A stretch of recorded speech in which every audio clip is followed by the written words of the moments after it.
The goal of connecting these ascension pathways, as we're doing, is to put on our robe or garment of light.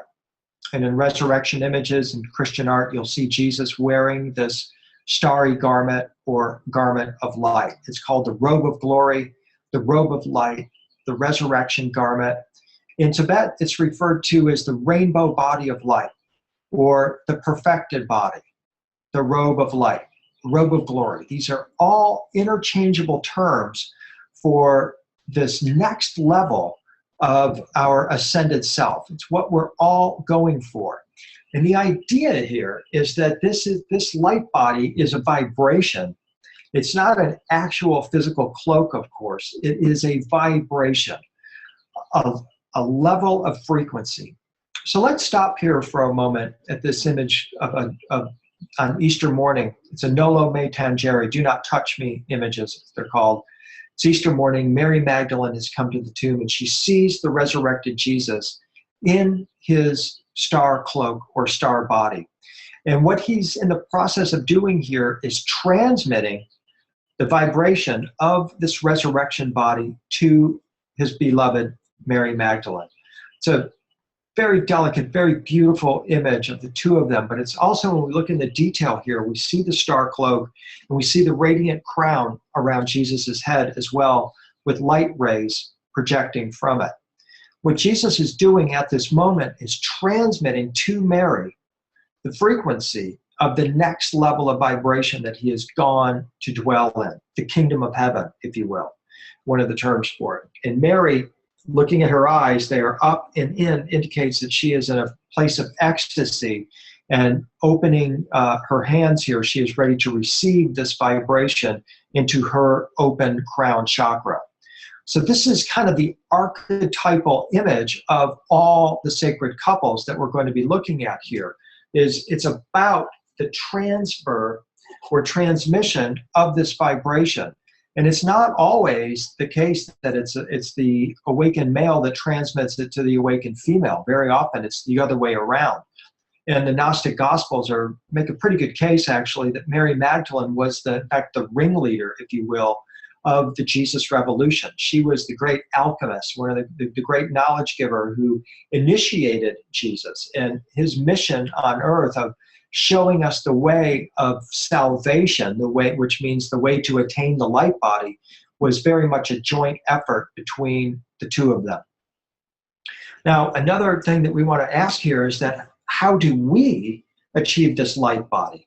Well, one way is by concentrating and meditating on the image that we just took a look at, meditating on that.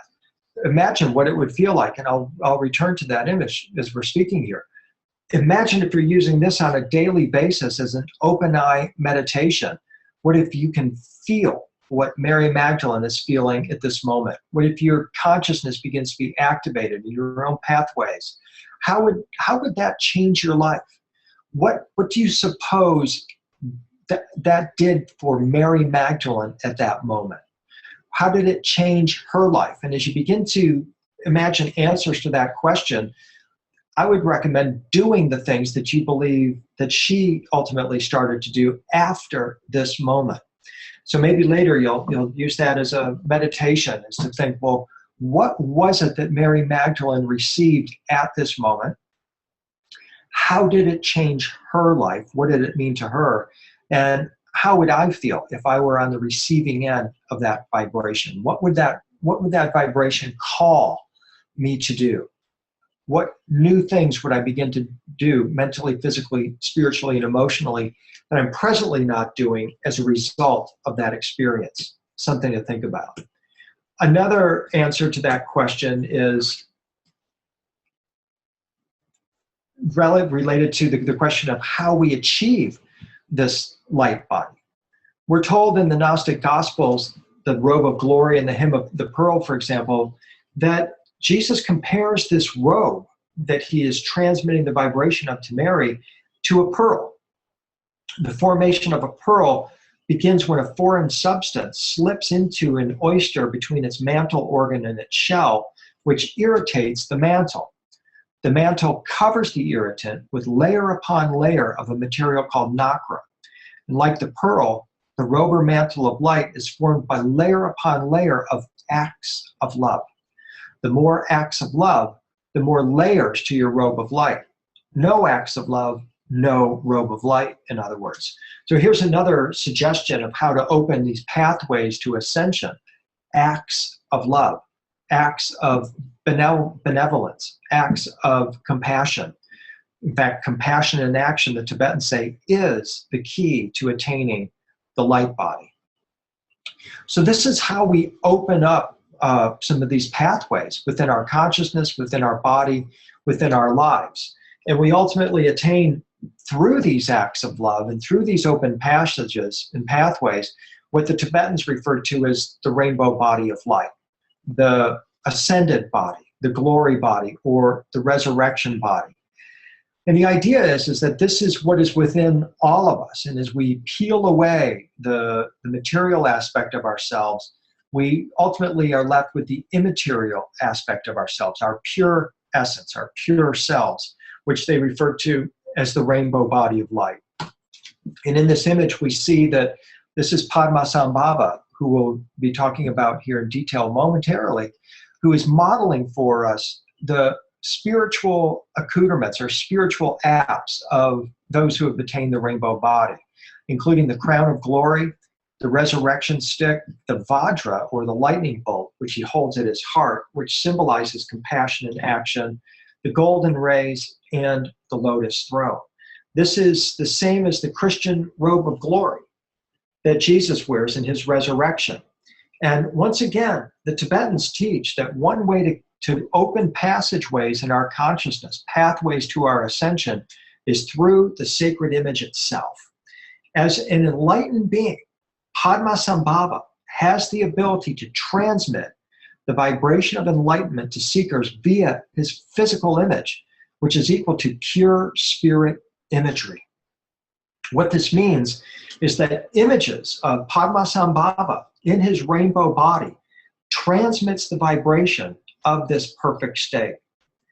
The Tibetans teach that just seeing images such as what we're looking at here of the rainbow body activates our own glory body. So let's take a moment to contemplate, meditate, and reflect on this image and recognize that we're opening pathways in our consciousness to our ascension just by interacting with these powerful, powerful images. Because the idea is that the image puts us in the energy field of the guru. And what I'm going to suggest to you as we go along, that as we look at the images of Padmasambhava and Yeshe Shojial, Akhenaten and Nefertiti, Jesus and Mary Magdalene, Francis and Claire, is that these images are actually putting us in the energy field of these avatars or gurus, and we are opening passageways in our own consciousness to them, to be able to not only follow in their pathway, in their passageway, but also to join them in the ultimate goal of all of these beings, which is to attain our own individual enlightenment, but also to literally to save our planet. Here we're looking at Yeshe Shojial, who is Padmasambhava's consort, who is showing us a divine feminine example of the rainbow body of light. We see her standing on her lotus, radiating the rays of light from her body, with the rainbow ribbons going into the pure land where the enlightened ones live, where the pure ones dwell. This is very similar. Now I'm going to ask you to consider what we see in Botticelli's painting, where Mary is wearing the multicolored cloak. And what I'm going to suggest to you is that when Mary is shown enthroned as she is in Botticelli's painting, and she's receiving that golden crown, that is the same as the golden crown that Padmasambhava is wearing. The throne that Mary sits on is interchangeable with the lotus throne. And that she is in fact demonstrating us the birth of the divine child, not only in the form of her physical son, Jesus, but also in her metaphorical self, the birth of her divine child within. This is a contemporary image that shows a male figure with the rainbow body paint all over his body holding a child. And this is the idea that the rainbow body self is our true self, and we are giving birth to this divine child by our own actions today. Another example of Mary in the many-colored cloak or garment with the plasma crown that I believe is interchangeable with Padmasambhava. This is Mary on the left, but it could be Yeshua. It could be Nefertiti, as we're going to see, because all of these examples of the divine feminine that we're going to show also model the idea of the ascended body or the resurrection body or the rainbow light body. And to me, they're all part of a continuous transmission of a sacred teaching that was begun many thousands of years ago and culminates with each of us ultimately attaining our robe of light or our robe of glory and the attainment of our own plasma crown or crown of wisdom, crown of salvation. The Buddhists portrayed 3 dots within that crown. They call that the Chintamanai. The Chintamanai is actually the wish-fulfilling jewel. It's perhaps an actual physical stone or jewel, or perhaps it's an aspect of our consciousness, most likely the pineal gland. And the idea is that meditating on the crown with the Chintamanai above it actually helps us to open pathways to our ascension.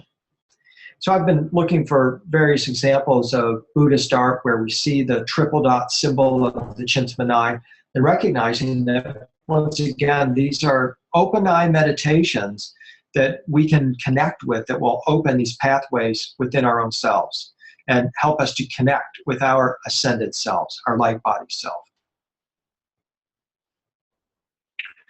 This is why you see the triple dot pattern on the angels in Christian art, and why you see Mary wearing the triple dot symbol in Christian art. It's all over her cloak here, and she holds the triple rayed flower of life as well. We see a similar image that we saw a moment ago with Mary and the divine child on her lap. We look on her cloak, we see a star. We look on the sofa and the covering of the sofa, and we see the Chintamanai symbol all over it, connecting us between the Christian and the Tibetan tradition, connecting the idea of this wish-fulfilling stone, and that ultimately helps us to manifest our light body. Jesus, of course, holds the Book of Life in this painting from St. Catherine's Monastery in the Sinai with the symbol of the Chintamanai on it. He wears it on his cloak here.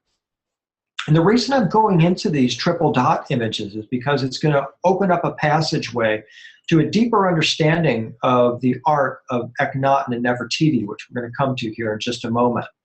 Here in Nashville, you see Jesus with the triple dot symbol of the Chintamanai all over his cloak, transmitting it to Mary Magdalene. And then, lo and behold, we start to see images of Mary Magdalene in her multicolored cloak. And I believe that this is an example of Mary modeling the glory body or the resurrection body, which is actually the product of the oil that she holds in her alabaster jar.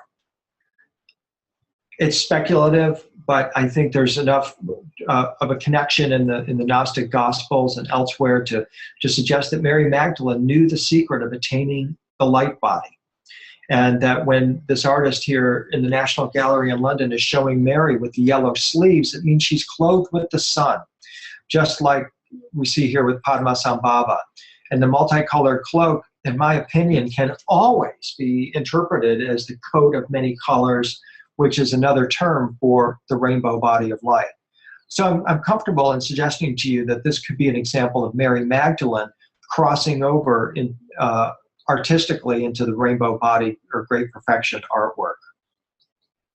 This is the white Tara, who is shown here in a lotus, the open lotus. She has her rainbow breeches on, as I call them. Look at her knee. It's got the rainbow color motif, and it's showing us that she is in fact in her rainbow body with her divine child, her ascended self up above.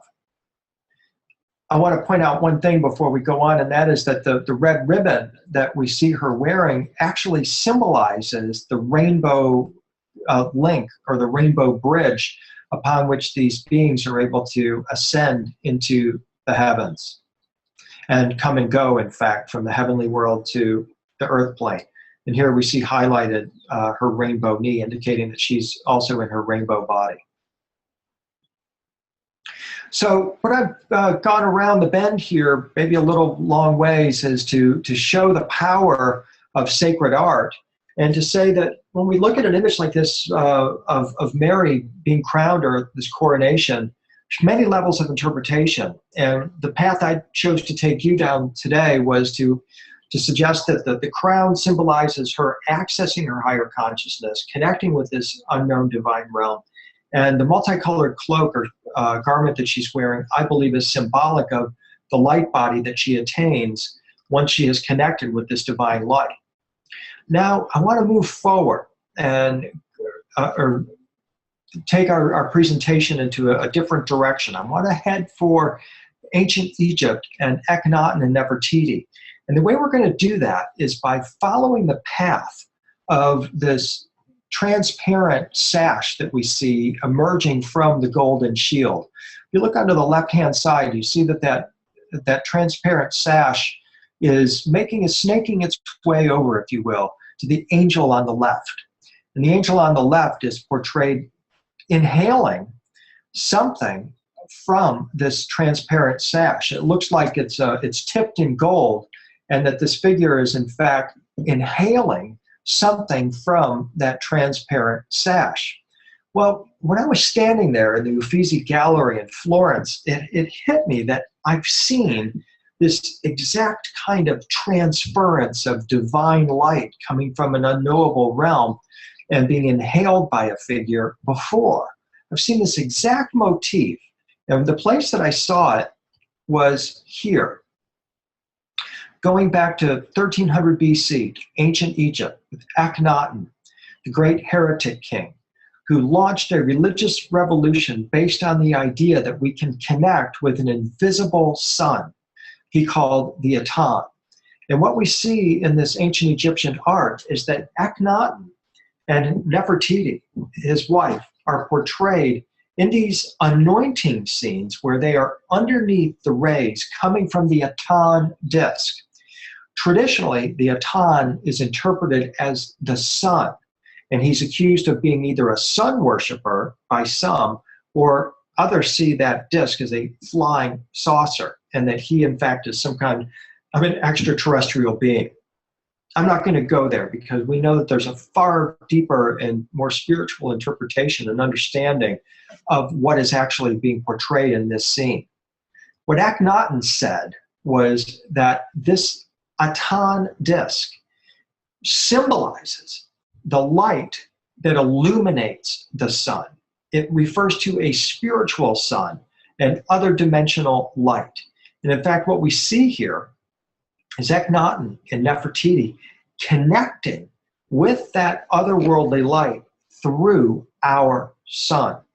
And as we look at these images in more detail, we begin to realize that what they're practicing here is a very powerful form of sacred imagination. Because what Akhenaten said was this, or let me put it this way: when Akhenaten and Nefertiti took power, the very first thing that they did was have all of the roofs of the temples in Egypt destroyed. They ripped the roofs off the temples to allow the light to shine in. The next thing they did was they dispatched, or in a way fired, the entire bureaucracy of ancient Egyptian gods, all 365 of them. They got rid of them and said, you don't need to worship those gods anymore. You just need to connect with the Atan through Nefertiti and I. They practiced something called theurgy, which is a Greek word which refers to a drawing in or drawing down of a divine force. A drawing in or a drawing down of a divine force. The result is the illumination and perfection of the participants. So this is what we're actually seeing in both of these images of Akhenaten inhaling or drawing in the divine force symbolized by the Ankh or key of life, and also this angel inhaling this golden substance at the tip of these transparent sashes coming from this unknowable light source in Botticelli's painting. Further, these images makes me wonder if our body is like a radio that is switched on but isn't receiving. The soul needs to tune that radio so that the signal, which has been there all along, can be received and utilized. This is the message that I take from Akhenaten, that this light that illuminates the sun is all around us at all times. We focus on our sun as the light source, but in fact, it is a far more profound source that Akhenaten is asking us to tap into, and I believe so is Botticelli.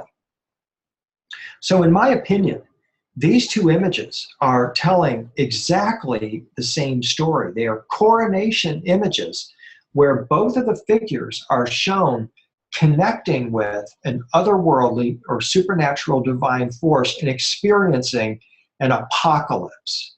They are peeking into that other world, seeing the goings on, and receiving divine revelations. Now, Nefertiti, of course, has been in the news quite a bit lately. And the reason why is because it's thought possible by Nicholas Reeves that we have discovered the tomb of Nefertiti in Tutankhamun's tomb. However, just a couple of weeks ago, in May 15th of 2016, Egyptian Antiquities Minister Khaled El-Nani has said more tests are needed to determine whether there is in fact a secret chamber within King Tutankhamun's tomb that contains her remains, and possibly even something more mysterious. So what lies beyond the door of Tutankhamun's tomb?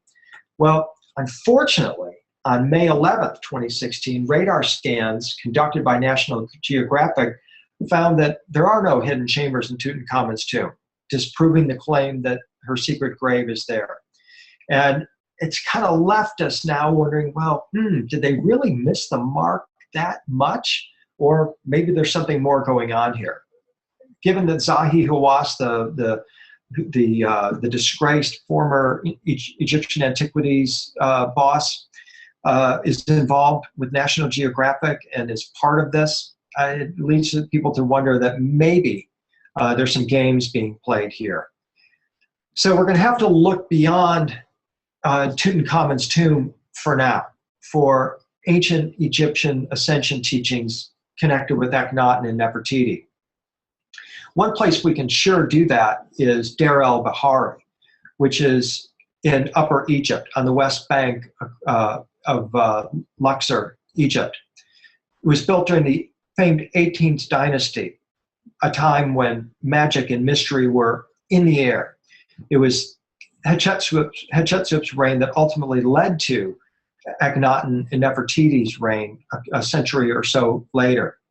Hatshepsut is one of the great pharaohs of ancient Egyptian history. She's also one of the most mysterious figures in all history. She is literally a star child, the offspring of the god Amun and a human female mother. She's the star child who became a pharaoh and married a commoner who discovered the secrets of transfiguration. And at Deir el-Bahari, the entire temple is devoted to ascension, resurrection, transfiguration. Her stepson, Tutmosis III, the so-called Napoleon of Egypt, who the Rosicrucians claim is their founder, and Lawrence Gardner said knew the secret of white powder gold, is also well represented at Deir el-Bahari and is shown, in fact, as one of the great mystery initiators of all time. And it's immediately after Hatshepsut's reign that now we get the reign of Akhenaten and Nefertiti. Akhenaten began his reign, as I said, by ripping the roofs off the Egyptian temples to let the light in and forbidding worship of all the Egyptian gods. Then he did something absolutely extraordinary. He said that there's no stone temple that is required for you to worship the Aten.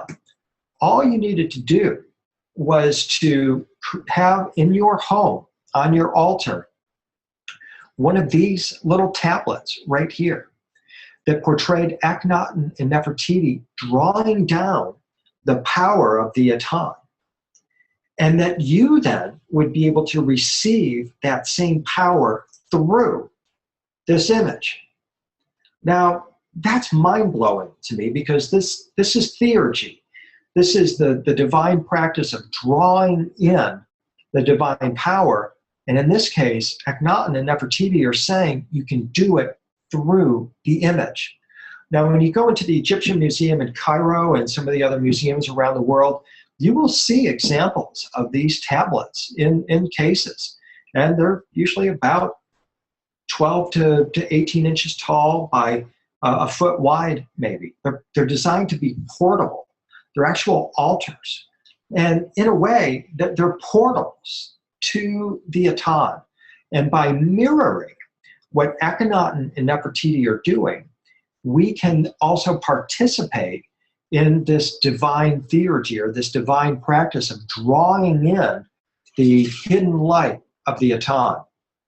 So on these tablets, you will see Akhenaten with the key of life at his nostrils. He's inhaling or breathing in this divine light, and he's making an offering to the Atan in the form of these alabaster jars.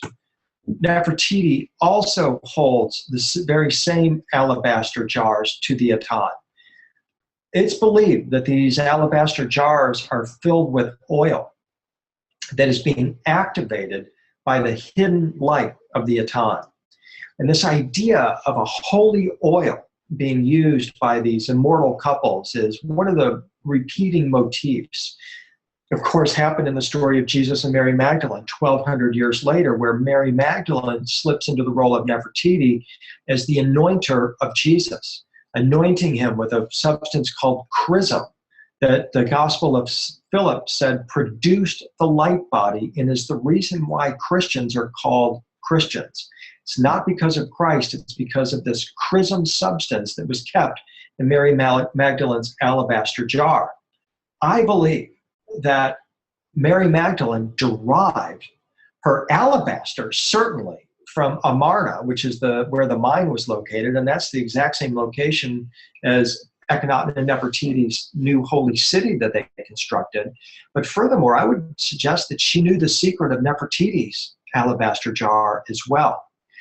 What did this oil and the light of the Atan do for Akhenaten and Nefertiti? Well, the answer is to take a look at the transparent garment that Akhenaten and Nefertiti are wearing. This transparent linen garment that she wears is symbolic of the attainment of our light body, of our resurrection body, of our next level of manifestation. And when they are portrayed, this time holding up a blue lotus to the Atan, or offering it to the Atan, they are wearing these transparent linen garments and indicating that they are becoming one or at one with the Atan, and thereby receiving this light that works towards the transmutation of their body into light. Now, this is kind of a different take on Akhenaten than you get in some of the popular circles, where they ask you to believe that Akhenaten was a long-skulled alien hybrid who worshipped a flying saucer. I personally don't subscribe to that belief. But I'm referencing here because a lot of people seem to believe that because Akhenaten is shown with this very tall headpiece on, that he's either an alien being or he's mimicking alien beings that he had encountered. I mean, that's a possibility. I don't know what the odds of that being possible are, but I would suggest to you that the extraordinary skull cap that he wears is more than likely the same symbolically as the yellow skull cap that we find in Buddhist images of Gendun Drop, the first Dalai Lama. The yellow skull cap in Tibetan Buddhism indicates the activated or the awakened crown chakra. And I propose that that is exactly what we're seeing in these images of Akhenaten and Nefertiti. When they are wearing this extremely long headgear, it indicates that they have activated their crown chakra. let me put it this way. For my own spiritual development, I would rather follow the path that they're activating their crown chakra than the path that Akhenaten is an extraterrestrial or alien being and that he has a super elongated skull. So, we all get to pick our passion, and mine is following more the spiritual and the path towards ascension. As we follow that path, we come to this incredible symbol of the Holy Family. It's from 1400 BC. It's Akhenaten, Nefertiti with their daughters underneath or being anointed by the rays of the Aton. We see the rays coming off the Aton disc or out of the Aton disc. They culminate in delicate hands that offer the key of life to Akhenaten and Nefertiti. Both of them are shown inhaling the key of life. Interesting, when you see the key of life in Egypt, most often you're to understand that that key is tipped with oil. And that is why they're inhaling that key. And what's happening here is that not only is Akhenaten inhaling that key, but he's also transmitting it through his breath to his daughter, whom we'll see in detail here in just a moment. But coming over to the middle, we see the serpent emerging from the Aton with the key of life hanging from the serpent, indicating that some kind of vibration is being transmitted here from the Aton disc. And both Akhenaten and Nefertiti, as well as their daughters, are receiving it. Here we see something really interesting, and that is that Nefertiti appears to be maybe receiving a double dose, if you will, of the key of life, because there are two that are joined right there at her nose, whereas there's only one on the other side with Akhenaten. The other thing is look at that outermost ray coming from the Aton. That ray does not culminate in a delicate hand with the key of life. Instead, it's going directly into her third eye, activating her crown.